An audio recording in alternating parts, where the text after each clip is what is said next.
يا أيها الذين آمنوا أطيعوا الله وأطيعوا الرسول ولا تبطلوا أعمالكم. إن الحمد لله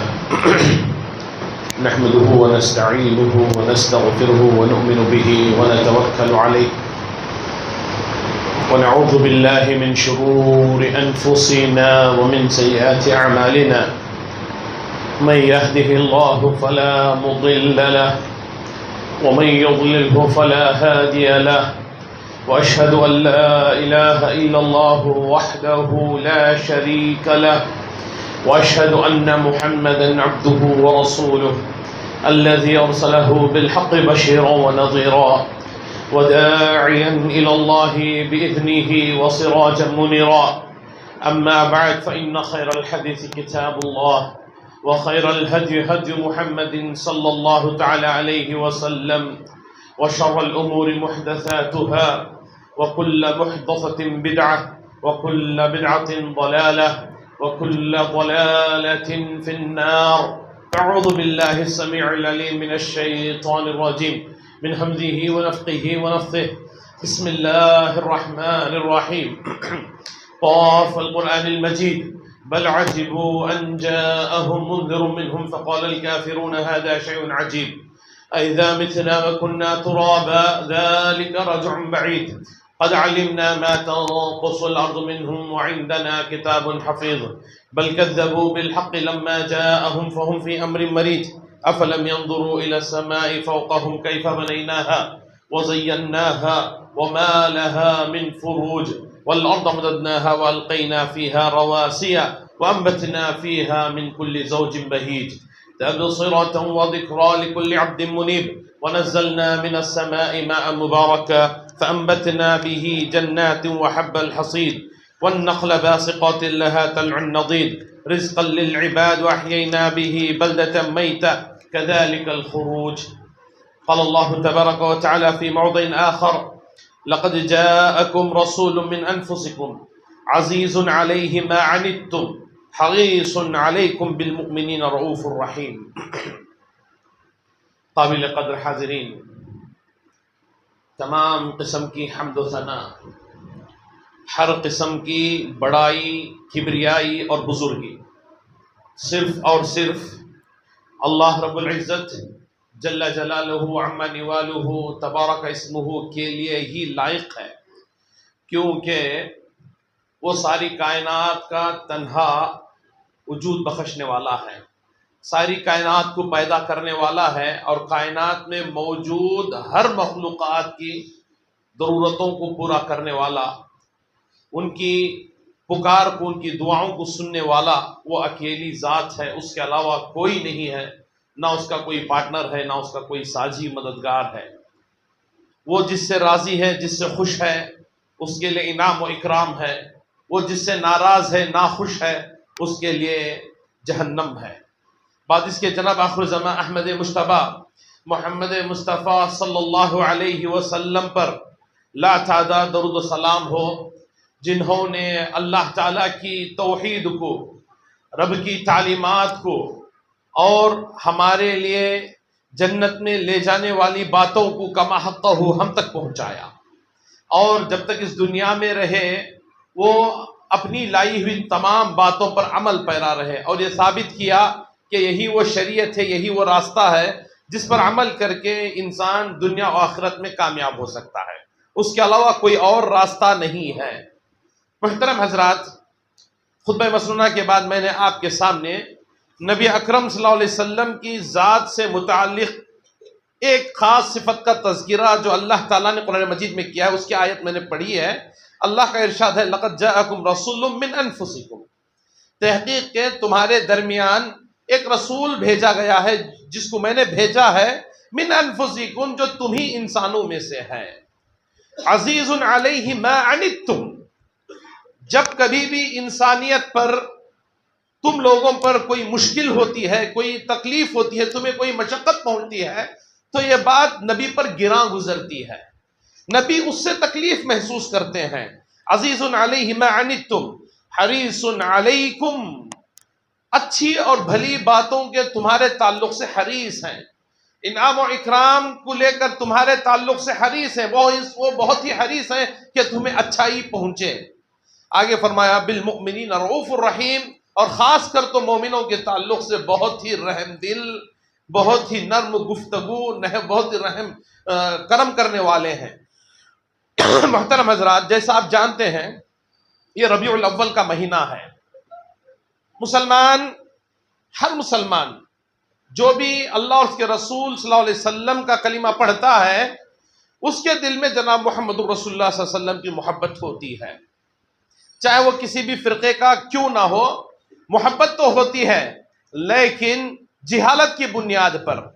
لا علمی کی بنیاد پر، قرآن و حدیث سے دوری کی بنیاد پر، وہ نبی جس نبی پر ہمارا ایمان ہے اس کی لائی ہوئی باتوں کو نہ جاننے کی بنیاد پر، اس کی بتائی ہوئی شریعت کو نہ پڑھنے کی بنیاد پر، اس کی سیرت کو نہ پڑھنے کی وجہ سے ہم اس کی محبت کا اظہار مختلف انداز میں کرتے ہیں۔ بعض دفعہ ہوتا یوں ہے کہ ہم میں سے بعض مسلمان اللہ کے نبی صلی اللہ علیہ وسلم کی محبت کا نعرہ لگا کر وہ کام کر بیٹھتے ہیں جو کام نبی اکرم صلی اللہ علیہ وسلم نے اپنی زندگی میں بے انتہا ناپسند کیا ہے، بے انتہا ناپسند کیا ہے۔ مثال کے طور پر بعض مسلمان نبی اکرم صلی اللہ علیہ وسلم کی محبت میں میلاد النبی کا انعقاد کرتے ہیں، جو خود کی ایک بدعت ہے، اور اس کے اندر ڈی جے کا استعمال کرتے ہیں، ناچتے گاتے ہیں۔ میرے بھائیوں، آپ صلی اللہ علیہ وسلم اور یہ بھی عقیدہ رکھتے ہیں کہ نبی اکرم صلی اللہ علیہ وسلم کی حاضری اس مجلس میں ہوتی ہے، اور یہ بھی عقیدہ رکھا جاتا ہے کہ نبی اکرم صلی اللہ علیہ وسلم کی حاضری اس مجلس میں ہوتی ہے جو مجلس عید میلاد النبی کے نام پر منعقد کی جاتی ہے۔ میرے بھائیوں، ذرا تصور کریں کہ ہم میں سے کسی کو کسی مجلس کا صدر مجلس یا پھر صدارت دے دی جائے، چیف گیسٹ بنا دیا جائے، اور ہمیں بلا کر ہماری اس مجلس میں ہماری اس کام کا انعقاد کیا جائے جس سے ہمیں سخت نفرت ہے، تو کیا ہم اس مجلس میں بیٹھنا پسند کریں گے؟ اس مجلس میں ٹہرنا پسند کریں گے؟ بالکل بھی نہیں۔ تو میرے بھائیوں، نبی اکرم صلی اللہ علیہ وسلم کی حاضری تو ہوتی نہیں ہے، لیکن یہ عقیدہ رکھا جاتا ہے کہ آپ حاضر ہوتے ہیں ایسی مجلسوں میں، ساتھ میں ڈی جے بجائے جاتے ہیں اور گانے گا کر ناچے جاتے ہیں۔ میرے بھائیوں، اس سے بڑھ کر نبی اکرم صلی اللہ علیہ وسلم کی توہین اور کیا ہو سکتی ہے؟ اس سے بڑھ کر نبی اکرم صلی اللہ علیہ وسلم کی توہین کچھ نہیں ہو سکتی۔ نبی اکرم صلی اللہ علیہ وسلم کی محبت کا دعویٰ ہے، لیکن نبی اکرم صلی اللہ علیہ وسلم کی تمام تعلیمات کی دھجیاں اڑائی جاتی ہیں، تمام تعلیمات کی دھجیاں اڑائی جاتی ہیں، اور جو میں بتا رہا ہوں اس سے کہیں زیادہ آپ صلی اللہ علیہ وسلم کی نافرمانی کے اعمال انجام دیے جاتے ہیں، جس کو ہم اور آپ اچھی طریقے سے جانتے ہیں۔ جو میلاد النبی کے جلوس کو دیکھتے ہیں،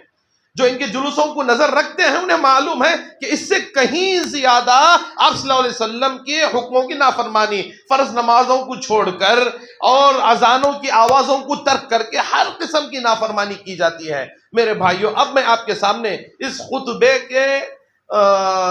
قیمتی اوقات میں پیارے نبی صلی اللہ علیہ وسلم کی محبت کسے کہتے ہیں، اس کے تقاضے کیا ہیں، اور آپ صلی اللہ علیہ وسلم کے حقوق کیا ہیں، مختصر بتاؤں گا انشاءاللہ، چھوٹے ایک دلیل دے کر۔ حالانکہ میری اس عنوان پر قرآن و حدیث میں سینکڑوں دلائل ہیں، اگر ان تمام دلائل کو دیتے ہوئے مفصل بیان کیا جائے تو آرام سے 10-12 گھنٹے کا بیان دیا جا سکتا ہے، اتنی ساری دلائل ہیں۔ لیکن چونکہ خطبے کا مختصر وقت ہوتا ہے، میں مختصر باتیں آپ کے سامنے رکھوں گا۔ سب سے پہلا حق جو نبی اکرم صلی اللہ علیہ وسلم کا کلمہ پڑھ لیتا ہے، لا الہ الا اللہ محمد الرسول اللہ جو پڑھ لیتا ہے، اس پر پیارے نبی صلی اللہ علیہ وسلم کا سب سے پہلا حق جو عائد ہوتا ہے وہ ہے الایمان الصادق بہ صلی اللہ علیہ وسلم، اللہ کے رسول پر سچا ایمان لانا، سچا ایمان لانا کہ اللہ کے نبی صلی اللہ علیہ وسلم اللہ کے رسول ہیں، اس بات کا پورا پورا اعتراف کرنا۔ فرمایا اللہ تعالیٰ نے، قرآن مجید کی آیت ہے فَآمِنُوا بِاللَّهِ وَرَسُولِهِ، لوگوں ایمان لے آؤ اللہ پر اور اس کے رسول پر۔ النبی الامی الذی یؤمن باللہ وکلماتہ، ایسا نبی جو ایک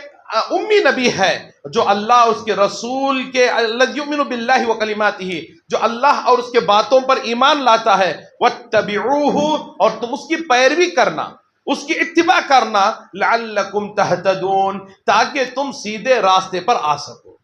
تاکہ تم سیدھے راستے کو پا سکو۔ صحیح راستے کو پانے کا ذریعہ کیا ہے؟ اللہ اور اس کے رسول کی اتباع اور پیروی کرنا ہے۔ آگے فرمایا دوسرا حق اللہ کے نبی کا یہ ہے، توقیرہ و احترامہ فی حیاتہ و بعدہ، آپ صلی اللہ علیہ وسلم کی عزت کرنا،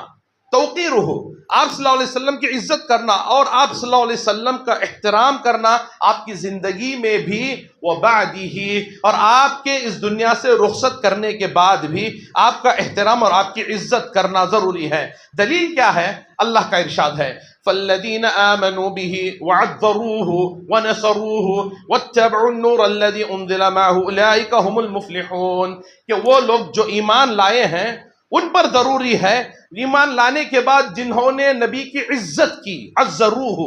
نبی کی عزت کی، ونصروہ، اور نبی کی جنہوں نے مدد کی۔ دعوت اللہ میں اللہ کے نبی صلی اللہ علیہ وسلم نے جو دعوت اللہ کا بیڑا اٹھایا تھا، اس راستے میں نبی کی جنہوں نے مدد کی، واتبعوا النور الذی انزل معہ، اور اس نور کی پیروی کی جو نور آپ صلی اللہ علیہ وسلم کے پاس نازل کیا گیا تھا۔ کیا ہے؟ قرآن اور حدیث، آپ صلی اللہ علیہ وسلم کی بتائی ہوئی تعلیمات کو جنہوں نے مانا، اس کی پیروی کی، اولئک ھم المفلحون، یاد رکھو یہی لوگ کامیاب ہیں، ان کے علاوہ سارے ناکام ہیں۔ ایک اور آیت میں اللہ تعالیٰ نے فرمایا، یا ایھا الذین آمنوا لا تقدموا بین یدی اللہ ورسولہ، اے ایمان والو تم اللہ اور اس کے رسول سے آگے نہ بڑھنا، اللہ اور اس کے رسول سے آگے نہ بڑھنا، واتقوا اللہ، اور اللہ سے ڈرنا، واتقوا اللہ، ان اللہ سے ڈرنا، ان اللہ سمیع علیم، اللہ سننے والا اور جاننے والا ہے۔ آگے فرمایا، یا ایھا الذین آمنوا لا ترفعوا اصواتکم فوق صوت النبی، اے ایمان والو نبی کی آواز پر اپنی آواز کو بلند نہ کرنا، نبی کی آواز پر اپنی آواز کو بلند نہ کرنا، ولا تجہروا له بالقول کجہر بعضکم بعضا، کہ تم آپس میں ایک دوسرے سے بات کرتے ہوئے جس بلند آواز سے تم بات کرتے ہو ویسی بلند آواز سے نبی کی مجلس میں بیٹھ کر بات نہ کرنا۔ یاد رکھنا نبی کی آواز سے پست تمہاری آواز ہونی چاہیے۔ نبی سے جب تم بات کرو، صلی اللہ علیہ وسلم سے جب تم بات کرو تو آپ صلی اللہ علیہ وسلم کی جو آواز ہے اس سے دھیمی، اس سے ہلکی، اس سے نرم لہجے میں تمہیں بات کرنا ہے۔ نبی کی آواز پر اپنی آواز کو کبھی نہ کسنا۔ اگر تم نبی کی آواز سے تمہاری آواز بڑھ جائے گی تو یاد رکھنا، ان تحبط اعمالکم وانتم لا تشعرون، تمہاری ساری نیکیاں غارت ہو جائیں گی، ختم ہو جائیں گی اور تمہیں احساس بھی نہیں ہوگا۔ میرے بھائیوں، یہاں پر یہ ادب یہ بتایا جا رہا ہے کہ نبی کی مجلس میں اگر تم بیٹھے ہو تو اپنی آواز کو نبی کی آواز سے بلند نہ کرنا۔ اور میرے بھائیوں، ہمارے مسلمان بھائی جو نادان ہیں،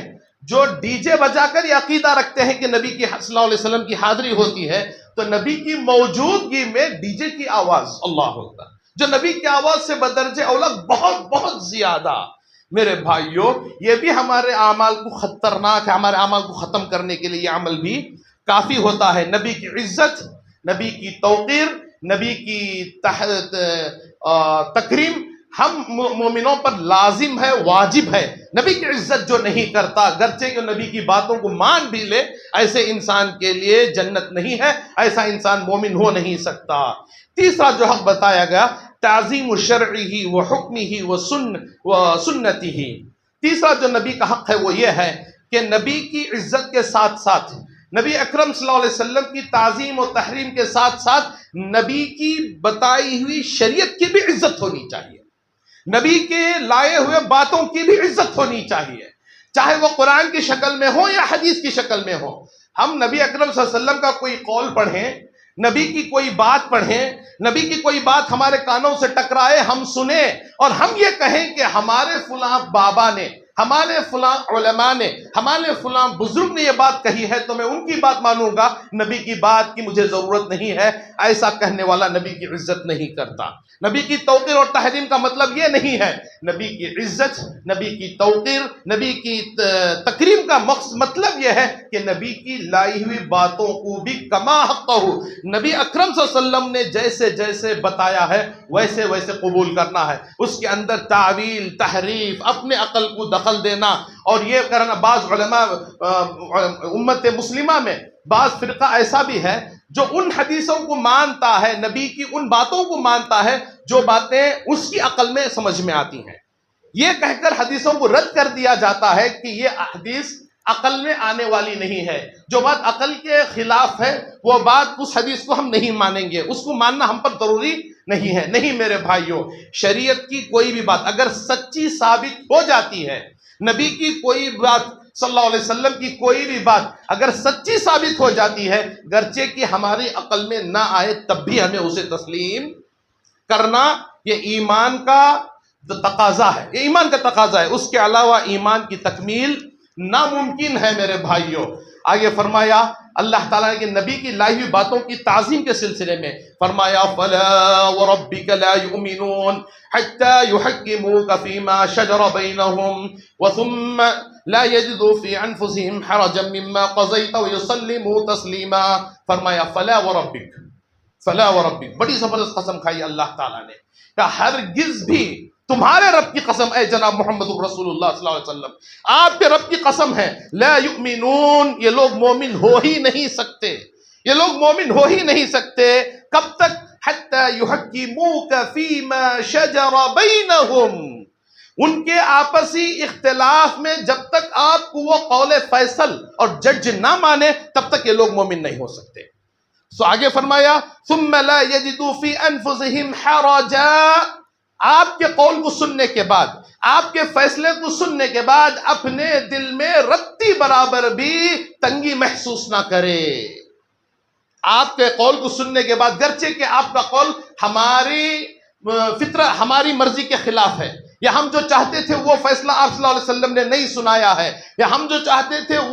وہ شریعت نہیں بتاتی ہے، تو ایسی صورت میں آپ کا فیصلہ سننے کے بعد رتی برابر بھی تنگی جو نفس محسوس کر لیتا ہے، ایسا آدمی مومن نہیں ہو سکتا. آپ کے باتوں کو، آپ کے فیصلے کو، آپ کے احادیث کو، آپ کی لائی ہوئی باتوں کو قول و فیصل سمجھے، اسی کو سپریم سمجھے، اسی کو سب سے اوپر مقام میں رکھے، ایسا ہی انسان مومن ہو سکتا ہے، ورنہ اس کے علاوہ کوئی مومن نہیں ہو سکتا. ثم یسلموا تسلیما، پھر کیا کرنا ہے؟ مما قضیت ویسلموا تسلیما، کہ آپ کی بات کو مکمل سر آنکھوں پر رکھے، پورے طور سے تسلیم کر لے، رتی برابر بھی اپنے اندر تکلیف محسوس نہ کرے آپ کے قول کو سمجھتے ہوئے. میرے بھائیوں، ایک حدیث ہے، حضرت عمر فاروق رضی اللہ تعالیٰ عنہ کے پاس دو لوگ آئے. دو لوگ آ کر، ایک انسان یہودی تھا، ایک مسلمان تھا. مسلمان بظاہر تھا، منافق تھا حقیقت میں، ورنہ مسلمان نبی کے قول کو مانے بغیر نہیں رہ سکتا.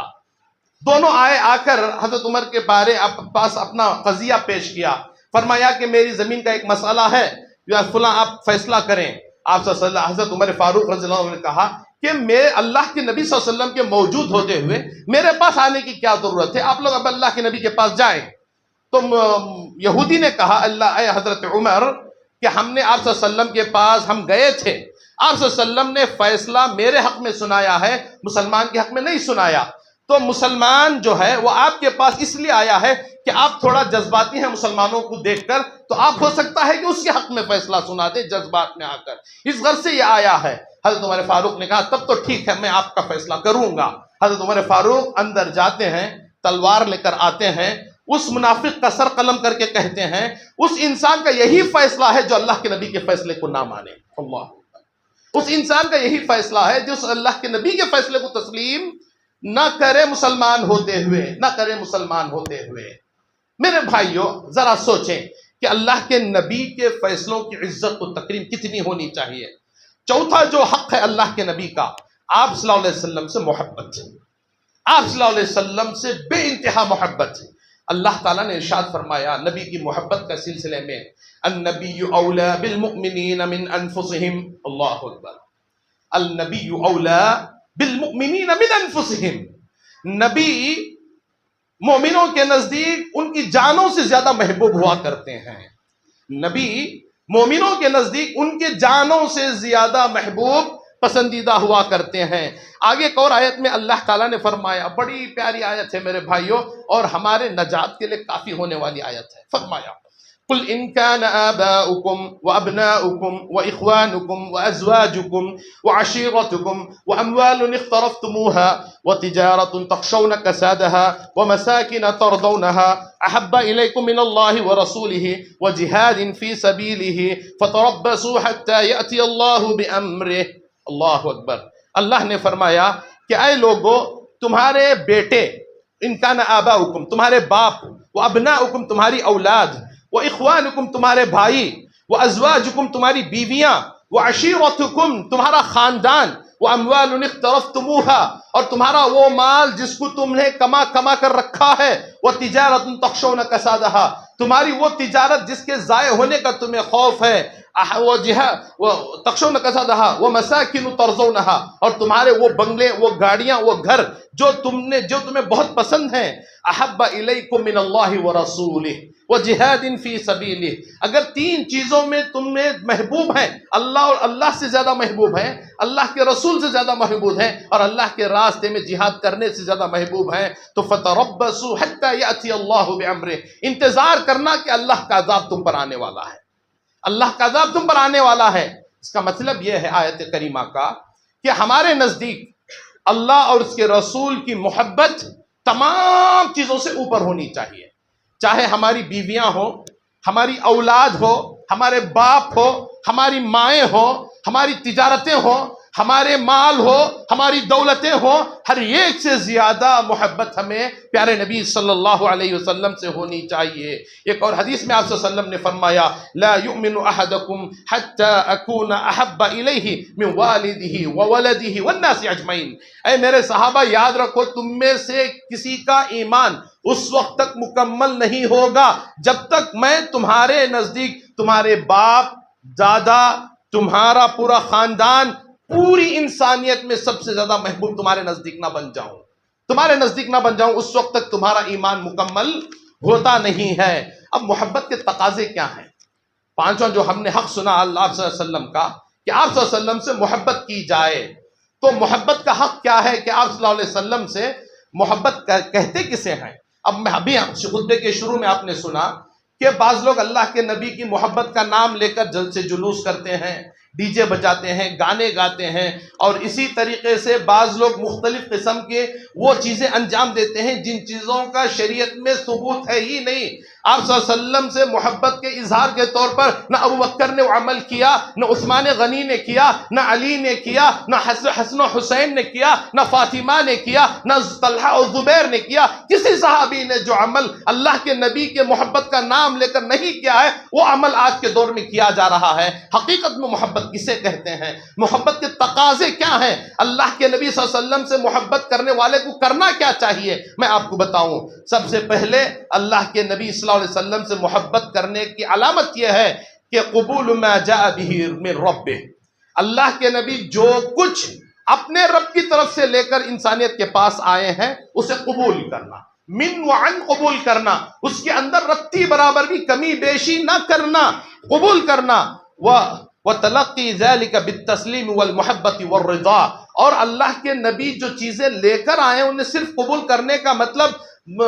زبردستی قبول نہیں، دل و جان سے، پوری محبت کے ساتھ، پوری الفت کے ساتھ، پوری رضامندی کے ساتھ قبول کرنا ہے. تیسری چیز جو ہے عدم طلب الہدى من غیر طریقہ وسنتہ. اللہ اکبر. یہ بات یاد رکھیں، تمام گمراہیوں سے بچانے والی یہ بات ہے، تمام گمراہیوں سے بچانے والی یہ بات ہے. فرمایا عدم طلب الہدى من غیر طریقہ وسنتہ، کہ ہدایت، سیدھا راستہ، صحیح راستے کی تلاش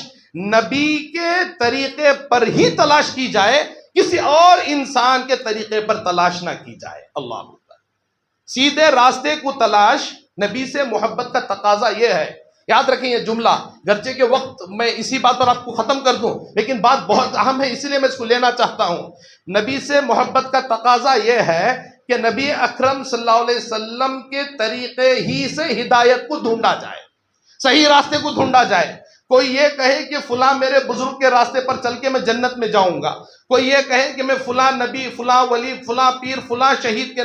راستے پر چل کر میں جنت میں جاؤں گا لیکن نبی کا راستہ نہیں اختیار کروں گا، تو ایسے انسان کو صحیح راستہ نہیں ملے گا۔ اللہ کی قسم کھا کے کہتا ہوں، اگر آج بھی کوئی موسیٰ علیہ السلام کے راستے پر چل کر جنت پانا چاہے نہیں پائے گا۔ موسیٰ علیہ السلام کے دلیل کیا ہے، ثبوت کیا ہے میرے بات کی؟ ثبوت یہ ہے کہ ایک مرتبہ اللہ کے نبی صلی اللہ علیہ وسلم نے دیکھا حضرت عمر فاروق تورات کے کچھ صحیفے لے کر پڑھ رہے ہیں، تورات پڑھ رہے ہیں، اللہ کے نبی کا چہرہ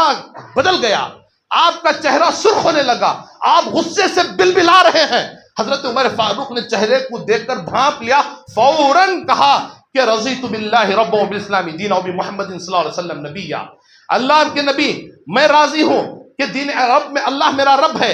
اسلام میرا دین ہے اور آپ میرے نبی ہیں، میں راضی ہوں۔ آپ کی غصے کی وجہ آپ بتائیں۔ اللہ کے نبی صلی اللہ علیہ وسلم نے فرمایا لو کان موسیٰ حیا، اگر آج موسیٰ زندہ ہوتے تو موسیٰ کی نجات میری اتباع اور پیروی میں ہے۔ اللہ، موسیٰ کو اگر جنت ملنی ہوتی تو میری اتباع اور پیروی سے جنت ملتی، موسیٰ کو اپنے مرضی کی شریعت پر عمل کرنے سے جنت نہیں ملتی۔ اللہ اکبر، اللہ اکبر۔ اس سے بڑی بات اور کیا ہو سکتی ہے کہ ایک نبی کی پیروی بھی آج کے دور میں تمہیں جنت میں نہیں لے جا سکتی سوائے جناب محمد رسول اللہ صلی اللہ علیہ وسلم کی پیروی کے۔ میرے بھائیوں،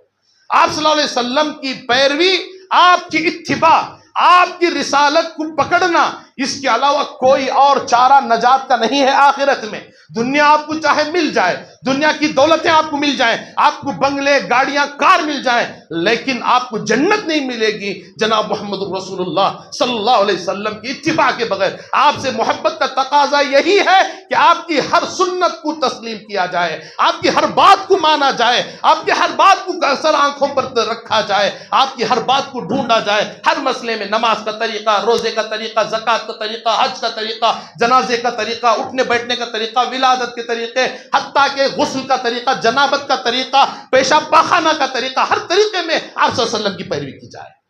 آپ صلی اللہ علیہ وسلم کی بات مانی جائے، ہمارے عقائد، ہمارے نظریات، ہر کچھ اللہ کے نبی کے حوالے کر دیے جائیں۔ میرے بھائیوں، یہی اصل محبت کا تقاضا ہے، اس کے علاوہ محبت کا تقاضا پورا نہیں ہوتا۔ محبت کا دعویٰ جھوٹا دعویٰ ہے، کھوکھلا دعویٰ ہے اگر نبی کی اتباع اور پیروی نہ کی جائے۔ میرے بھائیوں، اور بھی کئی باتیں ہیں اس سلسلے میں، لیکن وقت ہو رہا ہے، وقت ہو رہا ہے۔ میں آپ کو بتا دوں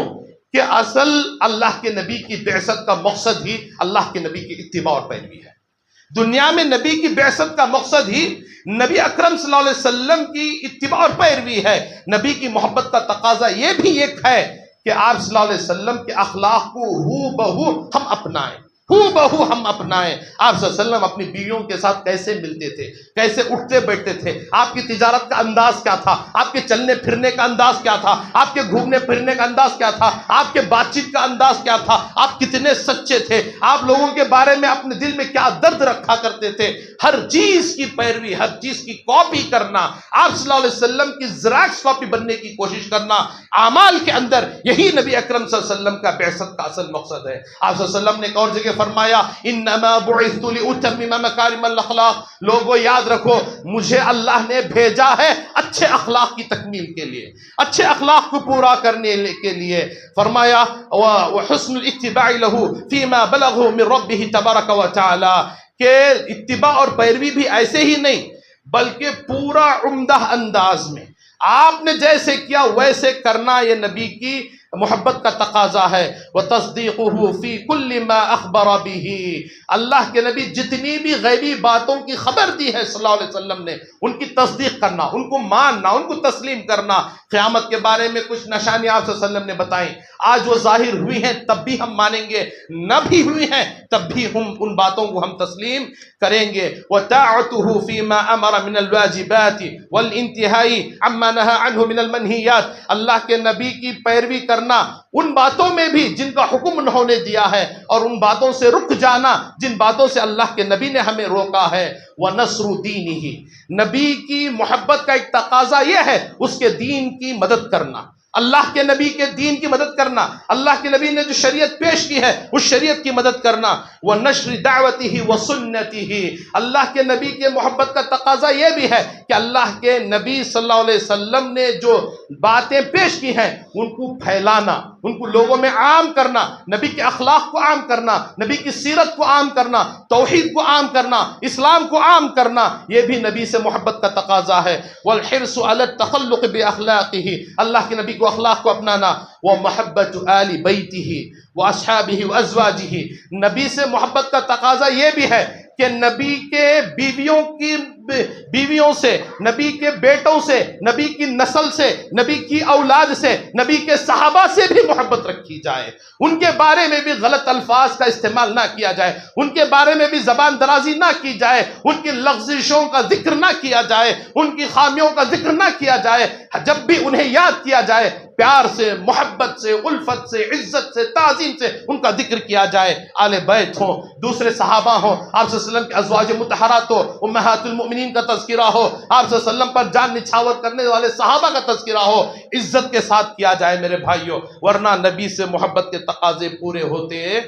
نہیں ہیں۔ اللہ تعالیٰ سے دعا ہے اللہ تعالیٰ ہم تمام کو کہنے سننے سے عمل کی توفیق نصیب فرمائے، اللہ تعالیٰ ہم تمام کو حقیقت میں پیارے نبی صلی اللہ علیہ وسلم سے مکمل محبت کرنے کی اور محبت کے تقاضوں کو پورا کرنے کی توفیق نصیب فرمائے، اللہ تعالیٰ ہمیں توحید پر گامزن رکھے، اللہ تعالیٰ ہمیں نبی کی سیرت پر چلنے والا بنائے، اللہ ہمیں نبی کے اخلاق کو اپنانے والا بنائے، اللہ تعالیٰ ہم تمام کو جنت الفردوس میں اکٹھے فرمائے۔ ہمارے وہ مسلمان بھائی جو جہالت کی بنیاد پر، لا علمی کی بنیاد پر، نبی کی محبت کے نام پر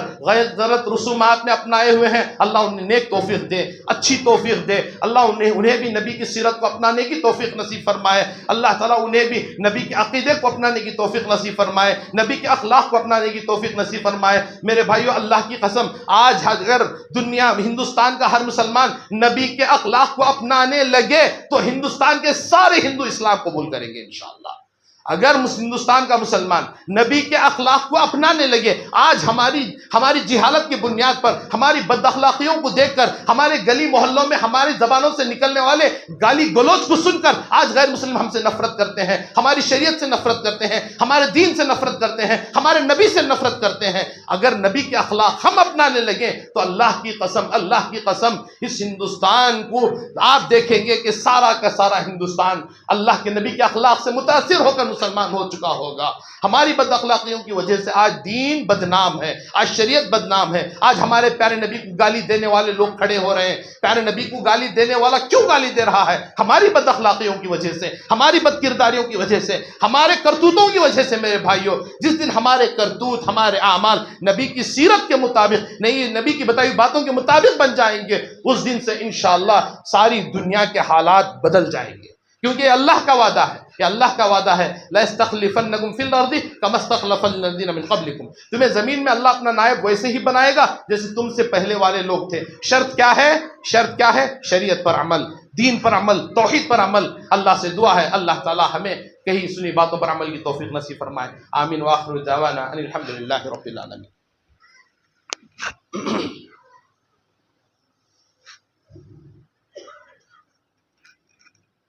إن الحمد لله نحمده ونستعينه ونستغفره ونؤمن به ونتوكل عليه ونعوذ بالله من شرور أنفسنا ومن سيئات أعمالنا من يهده الله فلا مضل له ومن يضلله فلا هادي له وأشهد أن لا إله إلا الله وحده لا شريك له وأشهد أن محمدا عبده ورسوله الذي أرسله بالحق بشيرا ونذيرا